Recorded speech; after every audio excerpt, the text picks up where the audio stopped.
So this is my first time doing this. I really appreciate you guys coming out. I know there's some really awesome people coming after me. I'm sure you're here to see as well. But it's really awesome to be a big part of a small part of a big event. So does anyone have any questions or anything right here, they wanted to ask? Yeah. You're out here throwing spinning kicks, axe kicks and stuff. Is this just for fun, or is this a preview of what we're going to see on Saturday? This is something that we just have in common. We both have a very traditional background, so we're having a good time. Yeah. A good time tonight. But you never know what'll come out in a fight. So. How do you see the fight playing out? Do you think it's going to be stand-up fight? Is the goal to get it down to the ground? You're introduced as a grappling phenom here, so. I know the trend in my fights tends to go to the ground. I am really comfortable anywhere in a fight, so I think the best of my striking has yet to be shown in a fight, and who knows what'll happen. I don't go in with one target. I go in with an open mind, so anything can happen. And just last thing from me, you're still very new to the UFC. This is only your second fight, but look, you're already here. Co-main event on pay-per-view, fighting Cris Cyborg in Canada. What does this mean to you?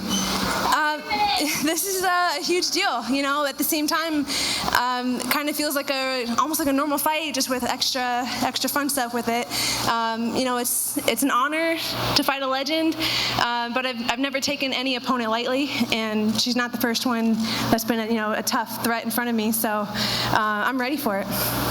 You've seen a lot.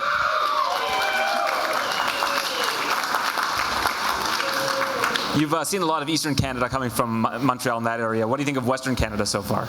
Beautiful. It's really awesome. I've told some people, I have never been this far west in Canada before. I've explored a lot of, Quebec and Ontario mostly. So it's really awesome. I've only heard stories about the beautiful Rockies and stuff from my parents. So I'm really excited to be here, see the beautiful city, and then after the fight, I'm planning to explore more of the nature as well, go over to Jasper and Banff and everything. So I'm really excited about that too.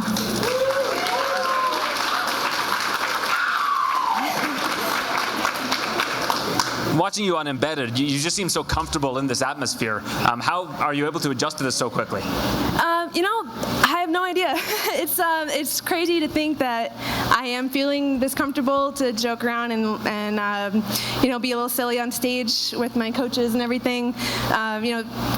Growing up and up until very recently, a couple years ago, I would have been just too nervous to do anything like this. So I have to thank Invicta mostly for the experience and building, building up the comfort level with talking to people and being watched a little bit. So I don't know. I guess it just feels right. Felicia.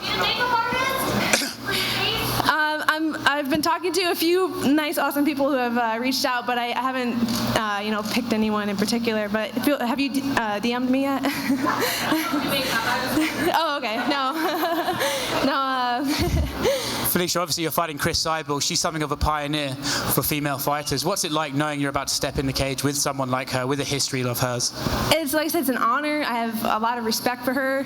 At the same time, with her being around for so long, I've had my eyes on her for a long time. Always kind of dreamt of the fight. My team has always, been talking about one day, and now it's today. So, I feel like I've said before, the numbers on my record don't tell my experience the way it is. I've been doing martial arts my whole life. I've been training and training like a professional for about 10 years, really training like a professional athlete, an MMA fighter. So, just the more recent stuff has been public, but I'm definitely feeling up for the challenge.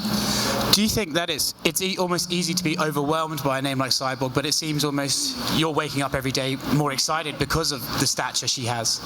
Yeah, there's definitely no intimidation factor for me. Every person, every human being is just a person standing in front of me, taking what I want, really. So I'm going to go in there and take it.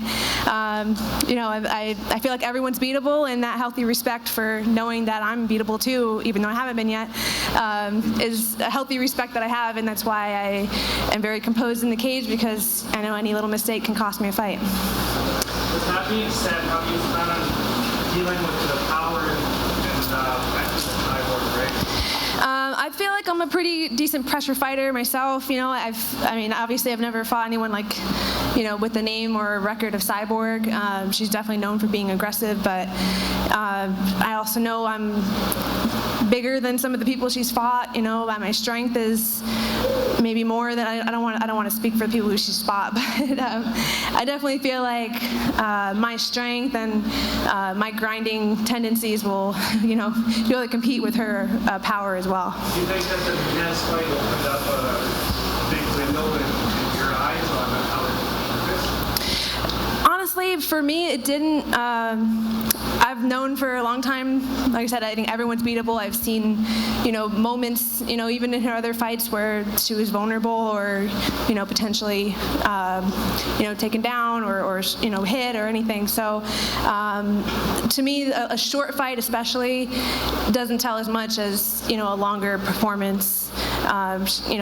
She got caught with her, I have all the respect for Amanda. I don't think a short fight like that tells a whole lot about her story, so I don't really read into it as like a blueprint for beating Cyborg. It's not really my game plan to, stand and bang or brawl. It's just not my thing. Were you promised the title shot if you beat her? I haven't had any conversations about after this fight, no. But one can imagine, What do you have to tell young women in Canada who are looking to get into MMA and how to start on getting those fights? It was, if you love what you're doing, if you're passionate about training, and, when I first started, like I said, I've been training like a professional for a long time, and part of that is because it was very difficult to find fights, especially in the higher weight classes. It was really hard. I needed to get a certain number of amateur fights, and, I was, with a lifetime of martial arts, no one really wanted to have their debut amateur fight with a black belt, taekwondo, a purple belt in jiu-jitsu. So, just stick it out, and if you're happy doing what you're doing, then it'll come. You just have to keep being consistent. Not every day is a good day at the gym. Not every day is a good day out. But I know if I just keep coming and keep doing it, it's, if I keep working hard enough, good things come.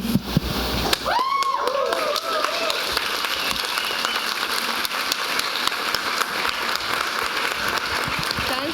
All right. Thank you guys so much for coming out.